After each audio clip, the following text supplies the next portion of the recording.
Hey folks, how you doing? Doing a bit of whitewashing today, but I'm thinking it must be about time for another video. What will this be, number 4 in the Stay Home Stay Safe series? So I've got a few ideas. I think what I'm going to do is take you up to my gear room and we'll talk a little bit about preparation for a trip. I'm not very big on instructional videos. I don't think I'm expert enough to tackle videos like that. But what I might do is give you a wee insight into how I prepare for a trip. So let me get this paintbrush away. We'll get up into the gear room, aka the attic, and we'll have a wee blather about preparing for a trip. Let's go. Hey, it's good to be done with the paintbrush for a wee while.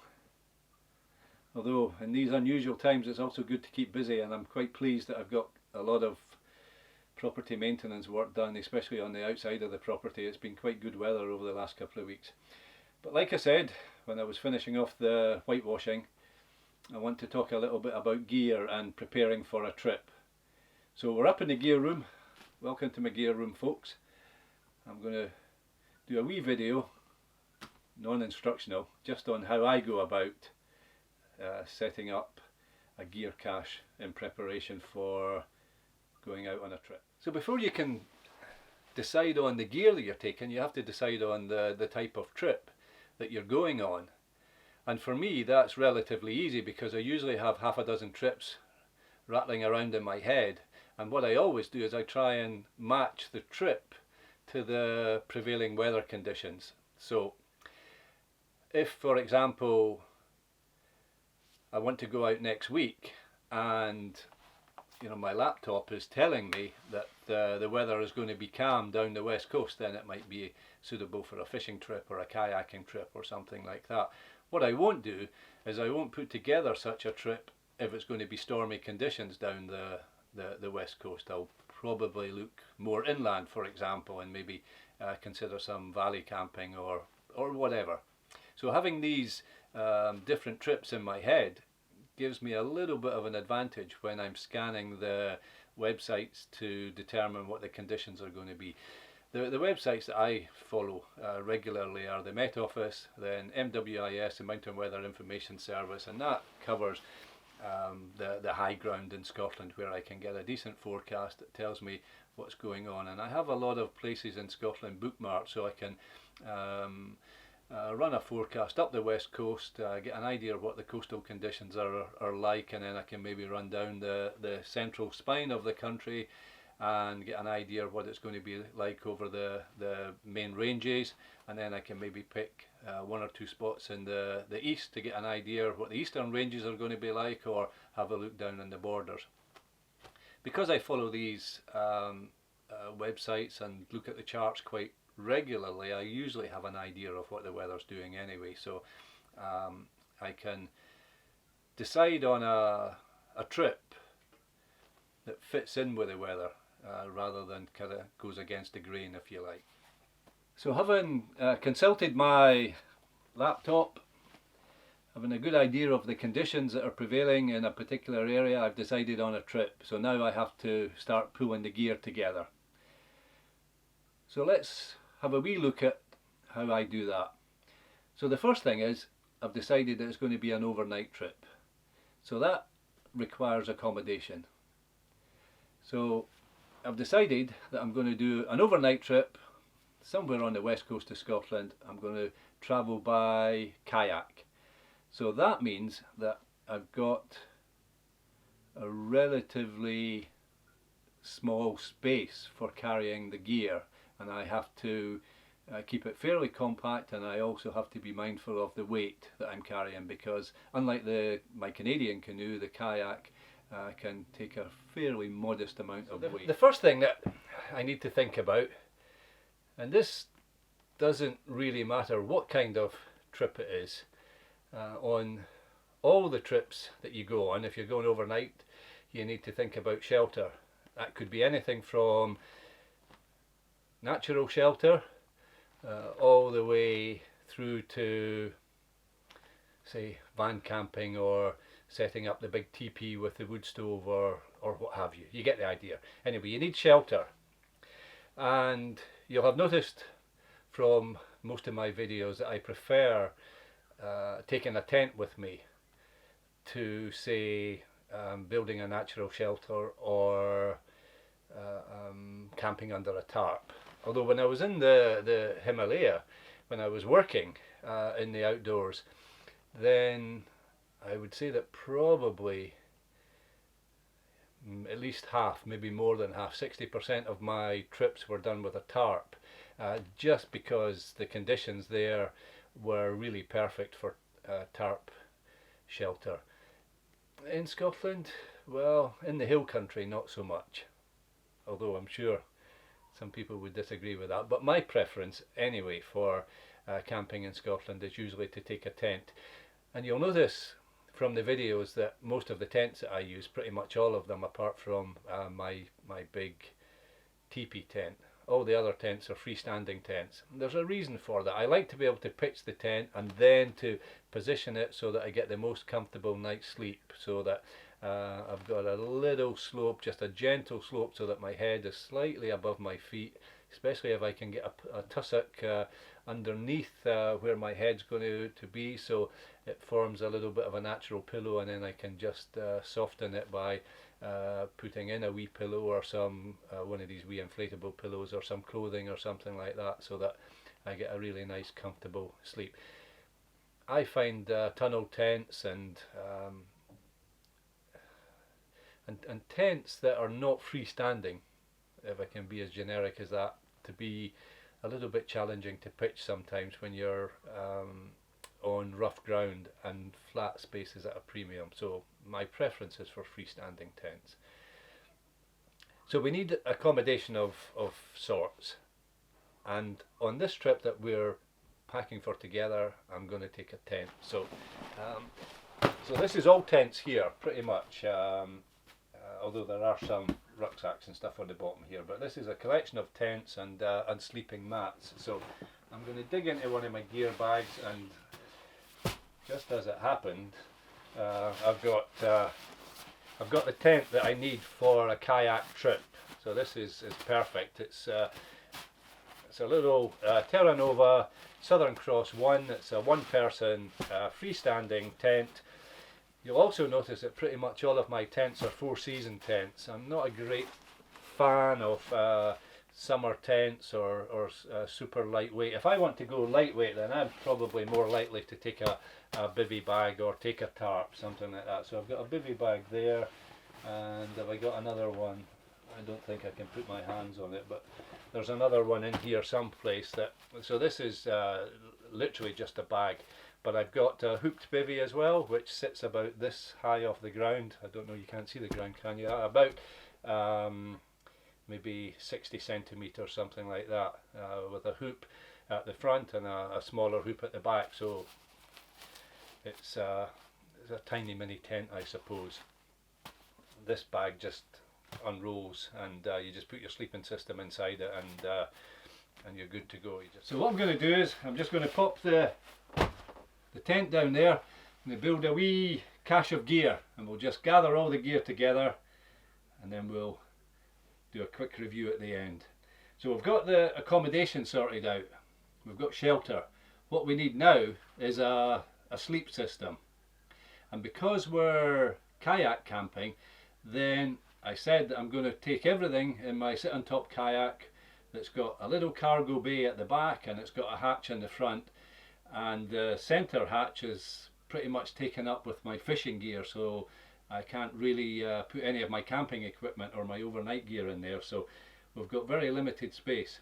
So the sleep system has to be quite small. So you'll notice on a lot of the trips I'll take one of these bulky sleeping mats, and inside I'll have another mat, a wee one that I use as a sit pad, or when I'm kneeling down, especially useful when I'm kneeling down doing a piece to the camera or whatever, but it's also good when you're cooking and stuff like that to have something to kneel on. However,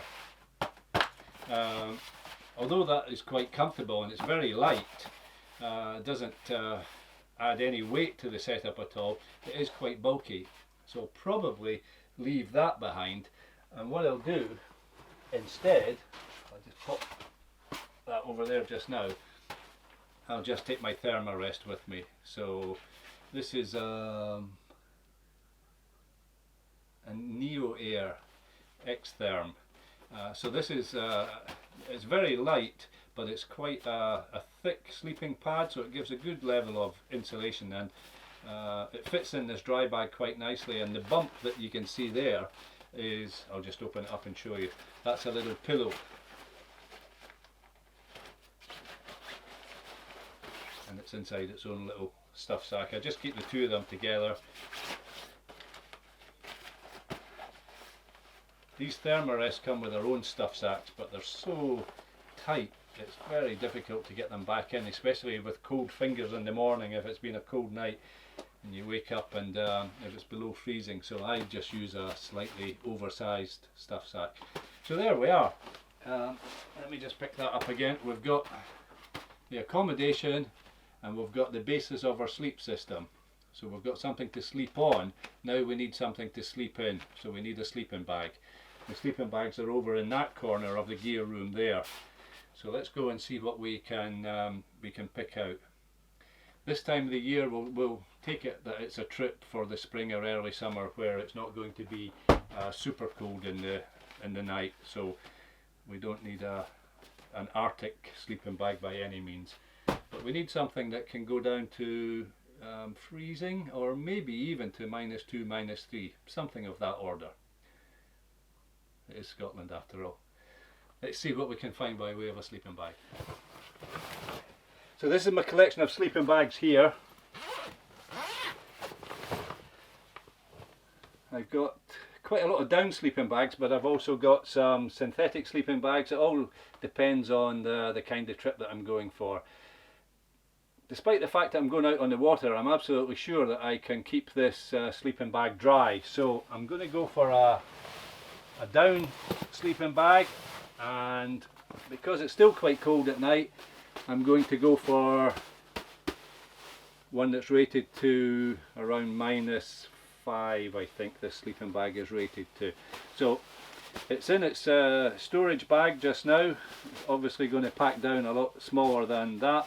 What I do with them is I keep the stuff sacks inside the storage bag, just on the top of the storage bag, so when I pull the sleeping bag out, I've got the right size of dry bag there. And this sleeping bag is it's called Pure and Dry, and the reason for that is that the outer material is actually they don't sell it as a waterproof sleeping bag, but it's about as near as you can get to a waterproof sleeping bag. So it has a treated outer, so a little bit of rain on it, a little bit of dampness on it, certainly any condensation that forms in the tent and drops down on it, especially in the early morning, is not going to damage this sleeping bag at all. But as I say, I like to have a dry bag to keep it in. And although this sleeping bag, like most of the others, that comes with a stuff sack or with a bag, generally speaking it's just a storage bag and they're not dry bags, I much prefer to put my gear into dry bags, make absolutely certain that it's going to be dry when I need it. So let's transfer this sleeping bag from the storage bag into the dry bag. We'll just that's actually the bag it comes with, and that's the one that I've replaced it for, the dry bag. So this is just a nylon bag. Pop that in there. So let's get this packed up. Okay, so this sleeping bag looks quite big and bulky, and this dry bag looks quite small. But if you're systematic about it, it will go in. The important thing is never to try and roll it up and put it in here. So start at the foot end, so that any air that is trapped can escape. You're not trapping any air in the sleeping bag or in the bottom of the stuff sack or the dry bag. And then it's just very simply a case of pushing it in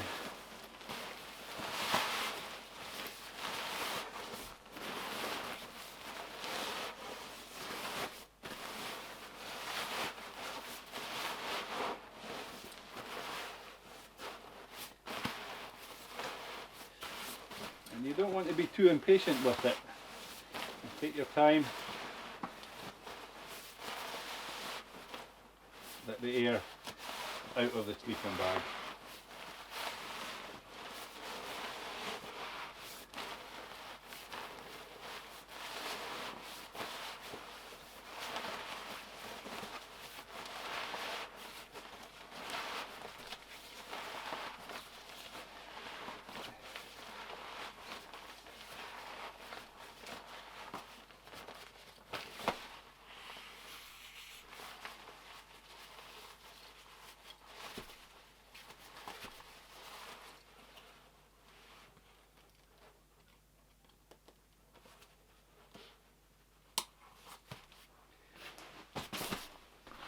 Let me grab that. So we have our accommodation, we have something to sleep on that's going to insulate us from the ground, and we have something to sleep in that's going to keep us warm. So basically that's our sleep system and our accommodation sorted out. So what next? Well, like I say, all these trips, they all have similar requirements. Doesn't matter the type of activity or whatever. When you're going overnighting, you need some sort of accommodation or shelter. As I say, that can be a natural shelter, it can be a bothy, it can be a tent, it can be a tarp, or it can be a vehicle sometimes. And you need something to sleep on, some sort of sleeping mat. That sleeping mat, if you're in the woods, it could just be a lot of leaf litter that would be nice and comfortable and soft, and it could be the type of sleeping mat that I've mentioned earlier, or it could be one of the foam mats that I also showed you earlier. And then you need something to sleep in, sleeping bag. Just in behind you there I've got wool blankets, so quite often if I am sleeping in the woods and I'm just doing a kind of bushcraft type camp, then a natural shelter and a wool blanket is adequate. But we're going for comfort, we're going lightweight, we're going compact, so we've got our sleeping bag there. So what's next? Well, we're going to need some food, and that probably means that we need a cook system. It doesn't always mean that we need a cook system. So I showed you a video last year, and I put in a wee clip in this series that we're filming just now for the Stay Home Stay Safe series. I can't remember, I think it was episode 2 maybe, where I was doing a summit camp and I didn't take any cooking gear with me at all. I took a toastie up in my rucksack, and that was my dinner. It was sufficient, and then I think I had a flask with some coffee in it for breakfast, and some oatmeal cookies. So I didn't actually take a cook system with me, but mostly you want to have a cook system. And this time we're going pretty lightweight, so I think I'm going to go for a, what will we do? I think I'll go for a super lightweight gas cook system rather than, say, my Bush Buddy or Twig stove.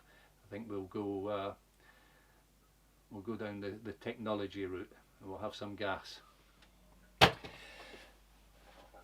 So I've got a collection of storage boxes in different parts of my gear room, and nothing's labelled up, but it doesn't have to be, because I'm in and out of these boxes so often that I know exactly where everything is, and there is a bit of a system here. So the boxes in that corner there, for example, earlier in the winter they would be further over here, but I've rearranged things a little bit over the last couple of days, and that's really winter climbing gear. And to be honest, I don't use so much of my winter climbing gear anymore.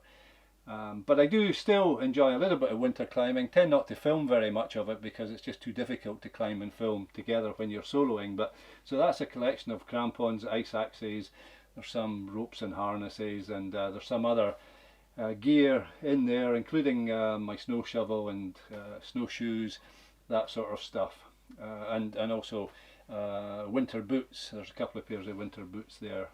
I've got some old school plastic boots, the double boots that I sometimes use, and then I've got the mainstay of Scottish hill walking, well, for my generation anyway, the Scarpa Mantas. I've got a pair of them with Yeti Gaiters glued on, and that's all in that corner there. So over here I've got a whole selection of different gear, and like I say, although it's not labelled, I know where everything is. And remind me, what are we looking for? We're going camping, so we need a cook system, yeah? So we need some gas. We're only going for one night. We're going to cook up a simple meal, so I think one of the wee gas canisters should be okay. And we need a little gas stove. So there we are. That's our cooking system. We don't need much more than that. I'll pop that down there just now. We need a water bottle, so I'll put the water bottle down beside it. And I don't think I'm going to bother taking a kettle, but we do need some pots and pans. So I'm going to take my titanium gear with me, and we're going to keep it really simple for this trip. So I'm not even going to bother with a pot. I'm going to take a fire steel so that I can get the stove lit. I'm going to take my kettle so that I can make a cup of tea, but I'm also going to cook my pasta. I'm going to have pasta, didn't mention that. I can cook my food in there. So that's a kettle and a pot, and I will take a lid as well, because that will speed up the cooking process. And I'll take a cup for my morning coffee and my tea in the evening, and I need a spoon. And in fact, that's all we need for our cook system for this particular kayak trip. So we'll pop that away.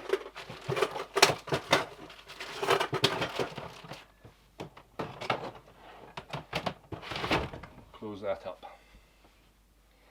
So let's have a quick review, see where we're at.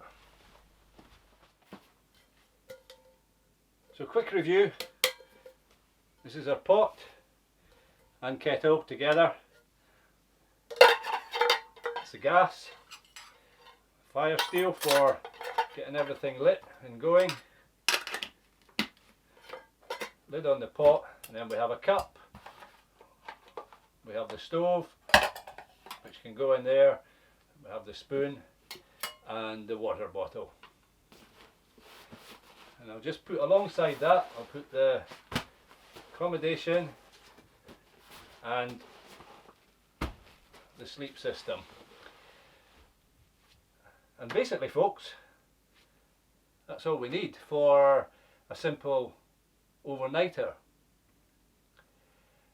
And you can see that that's not going to take up much room at all, so we can easily get that into a small rucksack.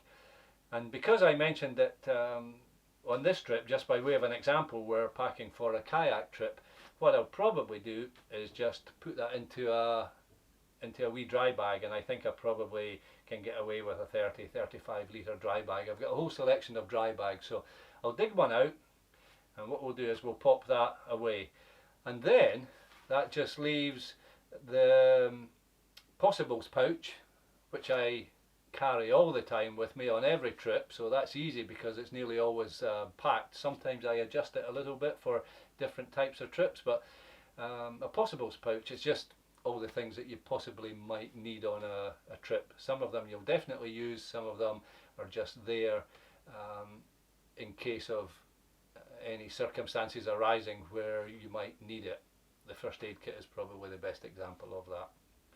So we'll have a wee look at that. And then obviously you need your food, so I'll have a little bag of food as well. And the possibles pouch and the bag of food have a particular storage space or place in the kayak. So let's see if we can get a wee bag to put this stuff into. So this is some of my paddling gear here, and I don't want to take a proper rucksack with me this time. I'm just going to take a dry bag. This is a 30 litre dry bag, but it also combines as a wee rucksack because it's got some simple straps on the back.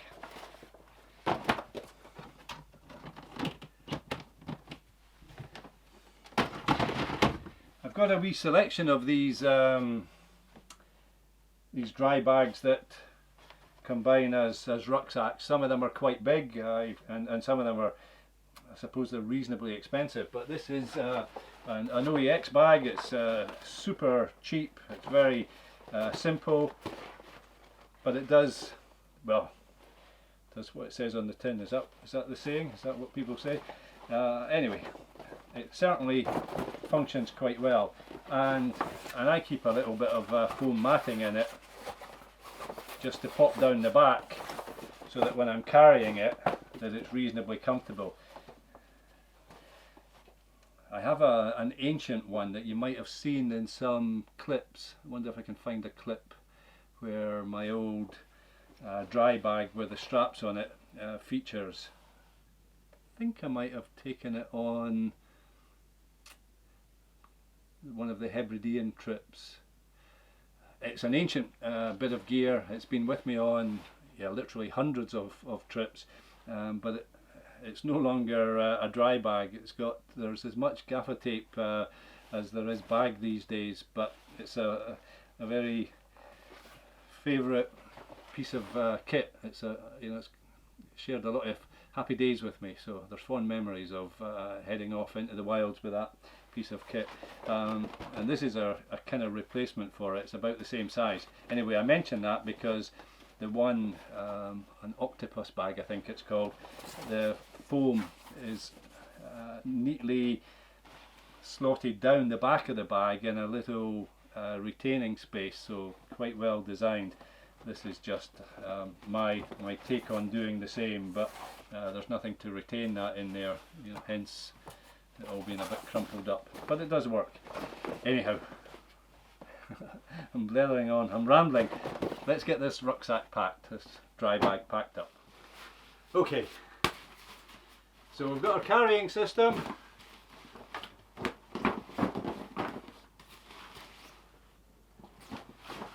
We have our accommodation, and we have our sleep system.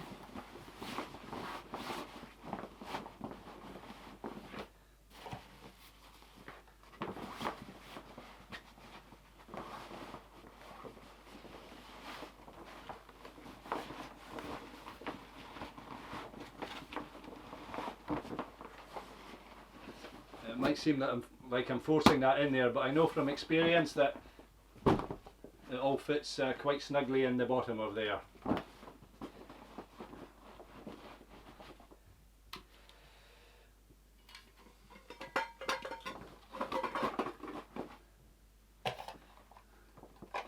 And we have our cook system.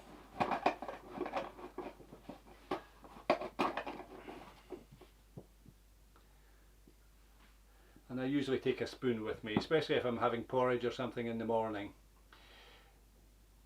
You probably noticed, although I don't make any reference to it or draw attention to it, but I usually eat and cook with chopsticks. It's just I spent so much of my career in China that chopsticks have become second nature. Really, it's my preferred implement, I think, for tackling my food. And if I'm going on a trip, such as this overnighter that we're planning for, I don't really need to take chopsticks with me, although they take up no space and add no weight to the rucksack. But the great thing is, if I'm coastal camping, there'll be a birch tree or a rowan tree or a rose bush or a bit of gorse, or what I'm saying is there'll be a couple of wee branches somewhere where I can just snip it off with my knife and I can fashion a couple of chopsticks. So a spoon is usually all that I actually really need to take. My water bottle will sit on the top of the rucksack in case I need it while I'm travelling. Right, there's a couple of other things that we need. We need that possibles pouch, but because I'm not going to be carrying much food or much liquid, I'll probably need some water purification system as well. So let's dig into the gear. We'll get one or two other bits and pieces, and I think we can call it good after that. We're almost there. So I'm going to pop this in.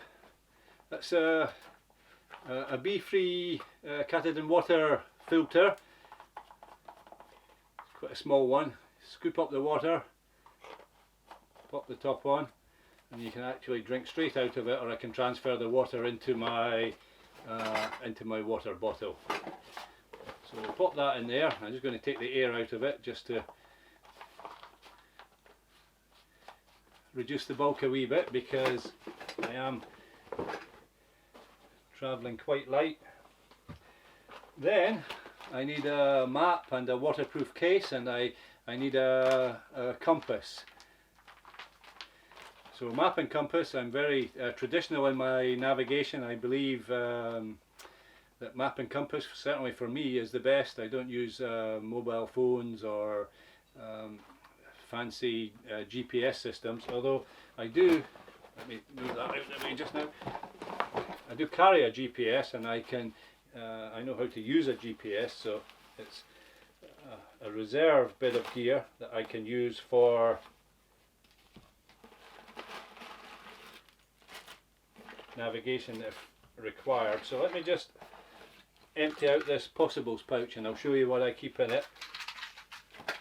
Box of waterproof matches, a little backup torch, waterproof notebook and a pencil, so that if I do have to communicate with anybody and I get information given to me, I can write it down.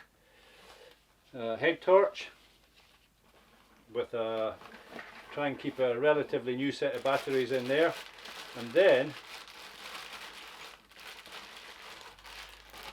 I have my little first aid kit, and my little first aid kit has a whistle on it, and it has some spare batteries for the GPS, and it has a tiny little simple Swiss Army knife.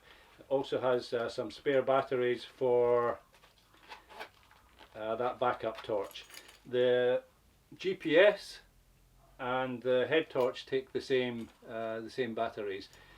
I do have some rechargeable equipment, and I do use that, but my preference is just to have systems that run preferably on AA batteries. So I keep the first aid kit just in a plastic bag, and then it goes into a dry bag. GPS sits on the top. If I'm in really difficult terrain, I have the GPS in a pouch, either on the strap of my rucksack or on my dry suit if I'm on the water, so that I can actually get to it immediately. But if I'm on a relatively easy trip in good weather conditions, then it just sits in here, and I'm quite happy to navigate by map and compass. And to tell the truth, a lot of my navigation is just done through familiarity. A lot of the places that I go I'm pretty familiar with. So a possibles pouch is the last thing to go in there. And actually what I can do is I can get enough food for a lunch, a dinner, breakfast, and then a lunch the following day. So basically I can do a single overnighter and the food can go in here.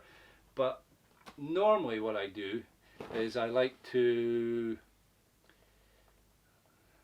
eat well on my trips. So because the front hatch on the boat, on the kayak, is big enough to take a good sized dry bag, I tend to put my food in that. So I have my my camping gear behind me on the kayak, and then my food up front, and then my fishing gear in the middle of the boat, which sits between my knees, and I can easily. So I'm just going to cinch down this bag now, take the air out of it.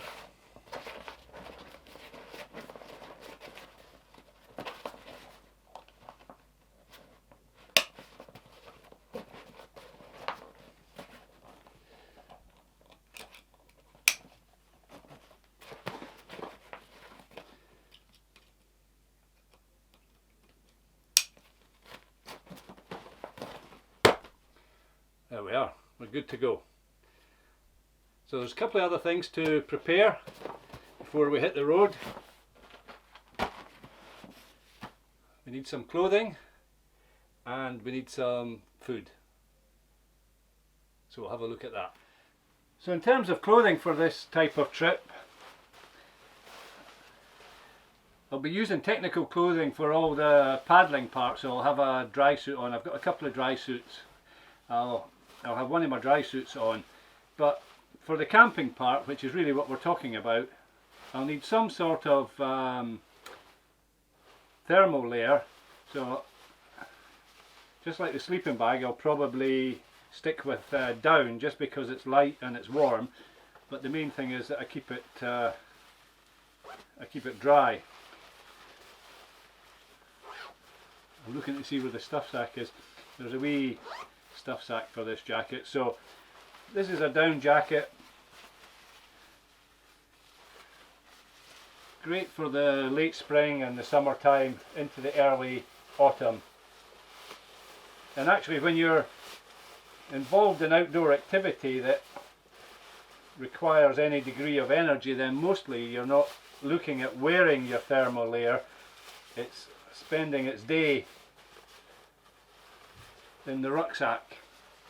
So you don't want anything that's too big or too heavy, but come the evening or the early morning when you're having your dinner or your breakfast, then it's got to be warm enough to do the job. But certainly for a coastal camp, this jacket is more than warm enough when worn over the sort of clothes that I'm wearing just now, I suppose. So that's my thermal layer, and let me see what I've got here. And I'll have a shell layer as well, even though I've got the dry suit. If I am camping and it gets pretty wet, it might not be that comfortable wearing the dry suit all the time. I might want to take it off. Although, having said that, quite often I do that. I don't bother with a shell layer. But for example, if I was just coastal camping, say for fishing, and I hiked in and wasn't taking the kayak, then I might want to take a slightly bigger rucksack and put this gear on the top of the rucksack.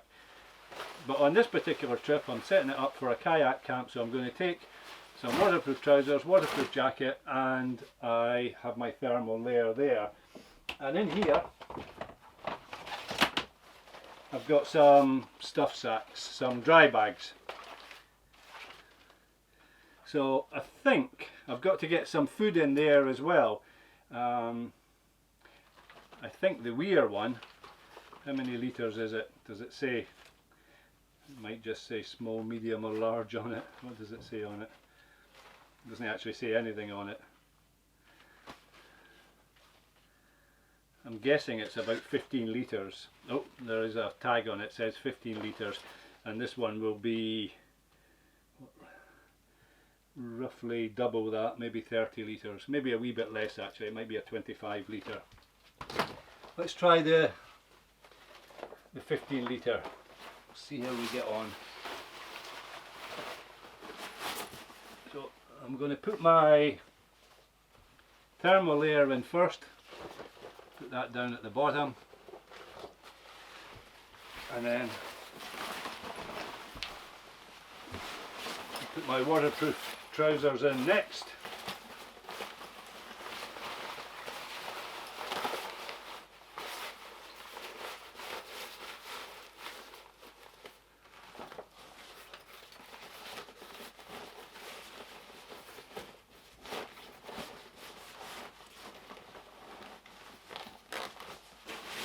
And then my jacket where it's nice and handy on the top. And there's still enough room in there for a hat and a pair of gloves.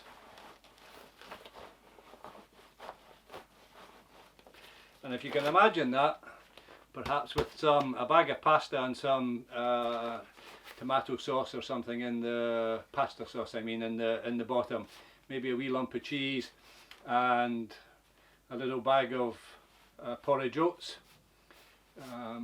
and maybe a little bit powdered milk or something for making some porridge in the morning. And then, you know, what we have is a simple dinner in the bottom of there and a simple breakfast, and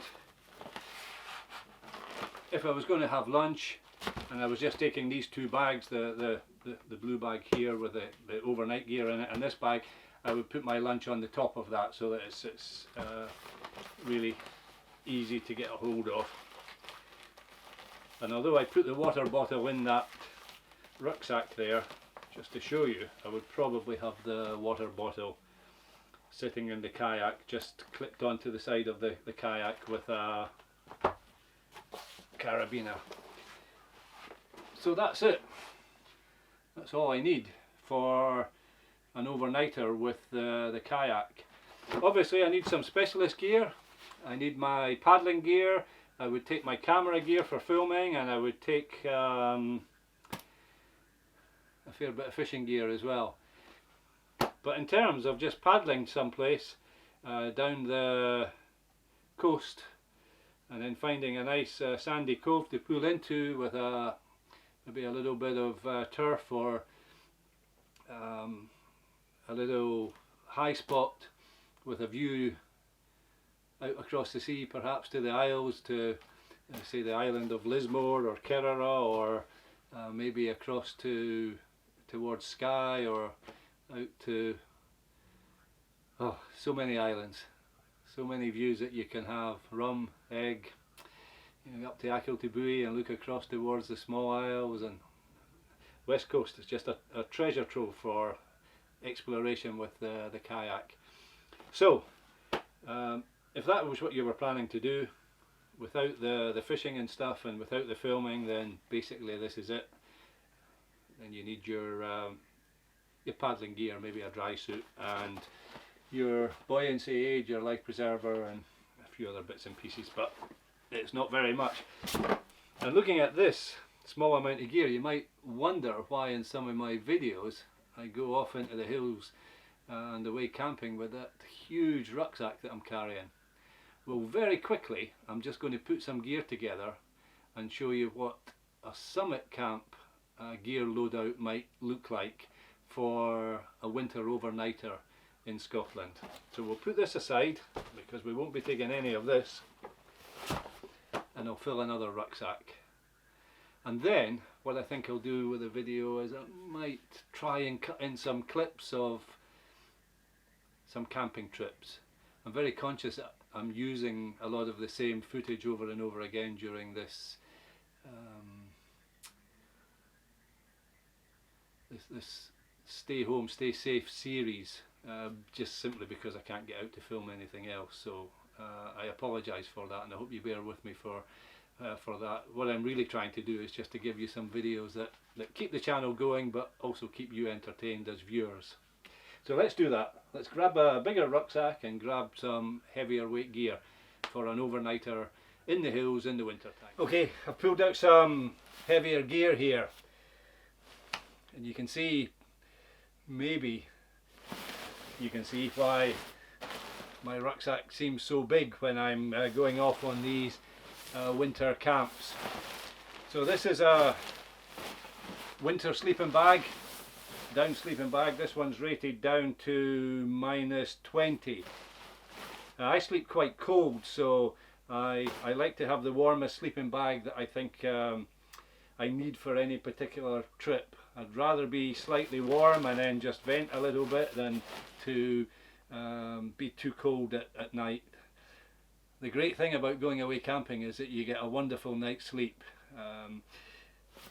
providing you've got the right gear and you make yourself comfortable. So this is quite a bulky sleeping bag, and it goes into a dry bag of about that size. So actually this one does pack down reasonably compact. I need about 3 turns in there. Sometimes can manage 4. So it's gone down to about that size when it's packed up. But this is my Arctic sleeping bag. This is the one that I used for high elevation camping when I was working in the Himalayas. And this sleeping bag, it needs about 1.5 times the size of dry bag that goes into. So this is my Himalayan sleeping bag or my Arctic sleeping bag, and it only has a half zip on it, so it's got extra protection in the footwell to keep your feet warm, but it also comes with these little down boots. So you might have seen in some of my videos me sitting with these on my feet. There's another one somewhere. And as I say, if it's going to be a super cold night, then that's the sort of size of sleeping bag that I'm after. So let's put the sleeping bags aside just now. And of course I would take the sleeping mat with me and a wee pillow, just the same as before, but this time as another layer of insulation I would take the foam mat as well, so that would go underneath that. So put the tent up, then this lies on the ground sheet, and then my thermarest on top of that, and then the sleeping bag on top of that. Then I need overnight accommodation. I need shelter, and although certainly when I was younger I used to do a lot of snow holing, go into the hills, find a suitable spot to overnight, carry no shelter at all except perhaps a bivy bag, then dig a snow hole. I still do a little bit of that. Maybe I should video one of these trips, but they are quite labour intensive. It takes quite a long time to prepare a shelter. It's not quite as simple or as easy as it sounds going off into the hills in the depth of winter without any actual shelter. So it would make a good video, but I'd have to pick the area carefully, and yeah, I'd have to be careful about timing as well to make sure that I did actually have some shelter prepared. The filming is great fun, but it does take a very significant amount of time, and that dictates what you can often do in the winter time if you're going out to enjoy a bit of the outdoors but you're planning on filming it, because the daylight hours are so short. Anyhow, I'm deviating from the main purpose of this video, which is really talking about what to put in your rucksack, what gear to take on an overnighter. So if you're heading off to the high ground in the winter time in Scotland, you're going to need sleeping bags similar, at least in rating to that, and you're going to need sleeping pads. And if you're soloing, as I usually do, then you probably want to take some temporary shelter as well. So for me, in the winter time, this just lives in my rucksack. I take it all the time. It's a Gore-Tex bivy bag. But we're not digging a snow hole, so we need a tent. So you've seen this tent. This is my Crux tent. This is a geodesic tent, 4-pole tent, very strong, good in high winds, and relatively light in weight. So if the conditions were going to be benign, if I wasn't overly worried about strong winds, then I'd probably take this. This is a great tent. It's a luxury to take into the hills with you on a solo trip, because it's definitely a two-person tent. There's lots of space in it, but I don't mind taking my time and carrying the weight. However, if the conditions are going to be challenging at all, and I'm summit camping and I'm going to be up in the wind, if there's any risk of exposure to the elements at all, then I would probably take my Quasar, Terra Nova Quasar. It's a proper mountain tent, and of course in the wrong place with strong or gale force winds, there's no tent that's going to protect you at all, really.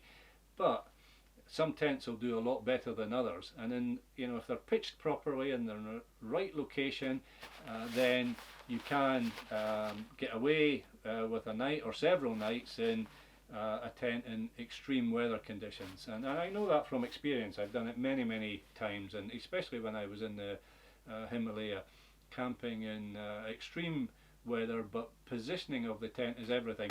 So my Quasar is the tent, it's my go-to when I'm going to the Scottish Hills if there's any concern about what the conditions are going to be like. And especially I like this for camping in snow.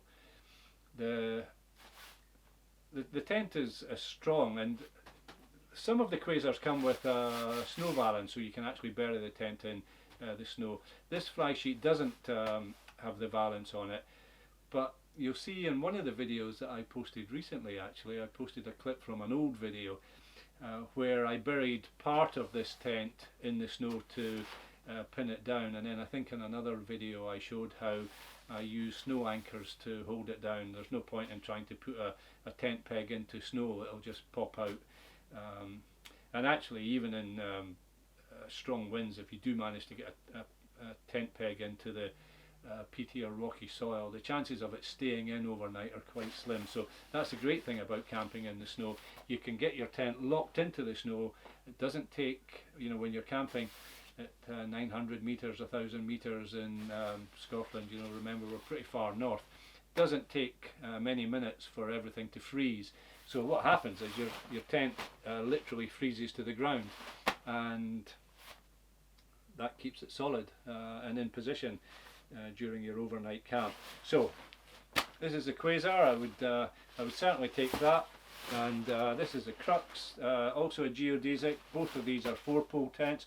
I would take either or, but as I say, in the most extreme conditions I would take this. And I have a second set of poles for this, so you can put in, instead of just the 4 poles holding it up, you can put in 8 poles. So it's the 4 poles, it's 4x4, they're just configured in exactly the same way, and they go in the same sleeves, so just the sleeves are spacious enough that you can get a double set in. And the tabs on the end of the tent that the poles clip into, there's 2 spots. Actually there's the same on this, but I don't have a double set of poles for this, although I do have an old version of this tent. So it's getting a little bit dark up here. I'm going to try and wind this video up quite quickly for you, I think. So just to recap, that's my overnight gear for late spring, summer, if I was going in the kayak. So it's got accommodation, it's got a sleep system, it's got a cook system. Nice and compact, under 30 litres. There's certainly enough room to put my waterproof trousers and jacket on the top of that if I wanted to, or add a little bit of food in. And let me just move that out of the way. And by way of contrast, this here is my overnight accommodation. It's my sleep system for summit camping in the winter time, and there's little else in there.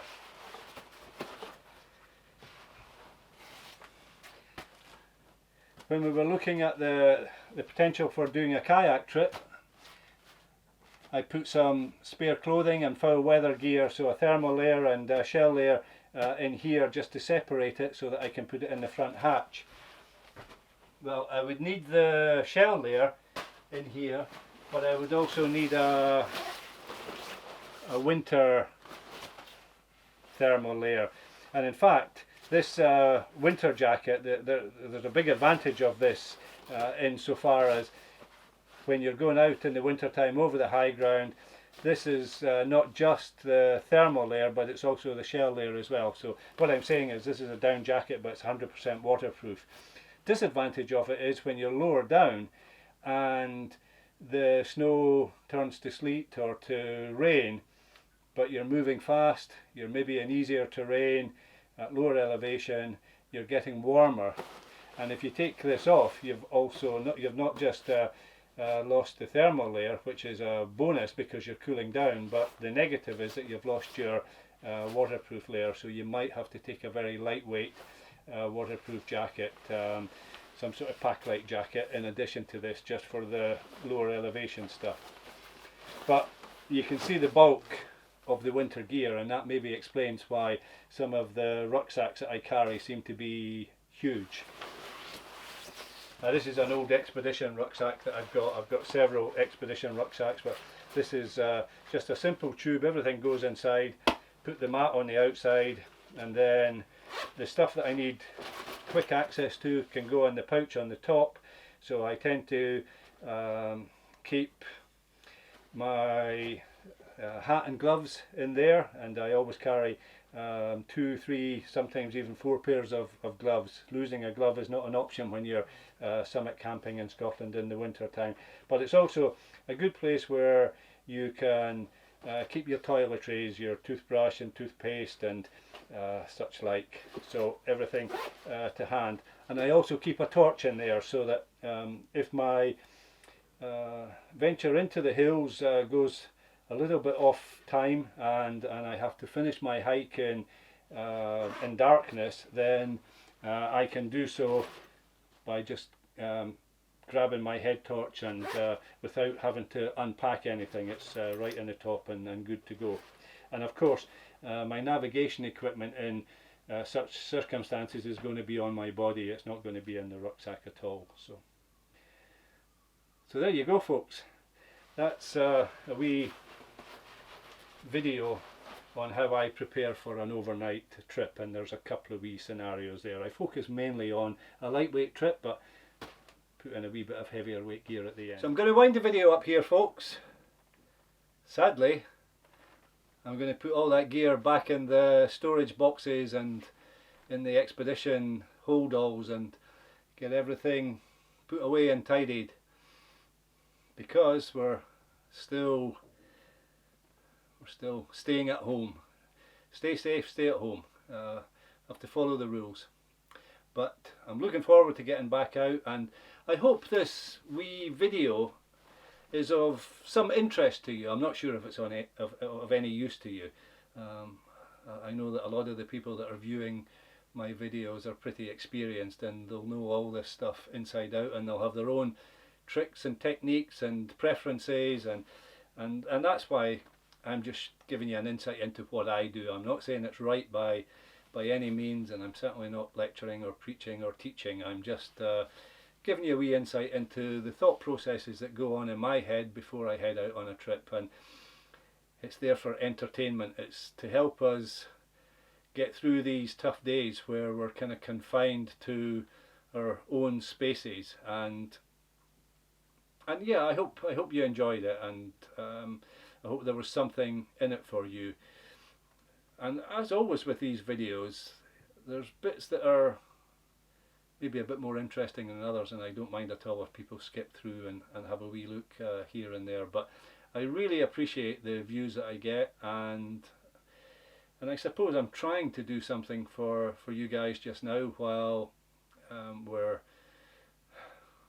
I'm trying to avoid using the term lockdown, but the Scottish Government seem to be quite happy to use it, and I suppose effectively that's what it is. So during this period where we're on lockdown, it might be nice just to have someone blethering away to you, and I'm not sure that there's much wisdom there, but it's a bit of company. So, and I for one appreciate your company. I appreciate the comments. Oh, I'm just going to say something very quickly about the comments. I've been winding this video up for the last 10 minutes. If you're still with me, the comments, I don't know if it's a staffing problem on YouTube just now because the world is a different place, but I've noticed that I'm missing quite a lot of comments, and then I can pick them up later, so the comments are not coming through as fluidly as I would normally expect. So if you've left a comment on any of my videos at all and I haven't liked it or answered any question or thanked you for taking the time to comment, then my apologies for that. I hope it doesn't come across as impolite. It's simply because I haven't seen the comment. So I know one or two of you got a reply to comments that were posted many days before I actually got round to replying. I replied as soon as I saw them, so apologies for that, and yes, please do comment. I love to hear from you. So, for the third time, or fourth time, or however many times I've said it, I'm going to wind the video up now, and we'll try and keep them rolling. If I can keep some creativity going on in my mind and think about some things to cover, we might be able to get another video. So bye for now, folks. Stay safe, take care.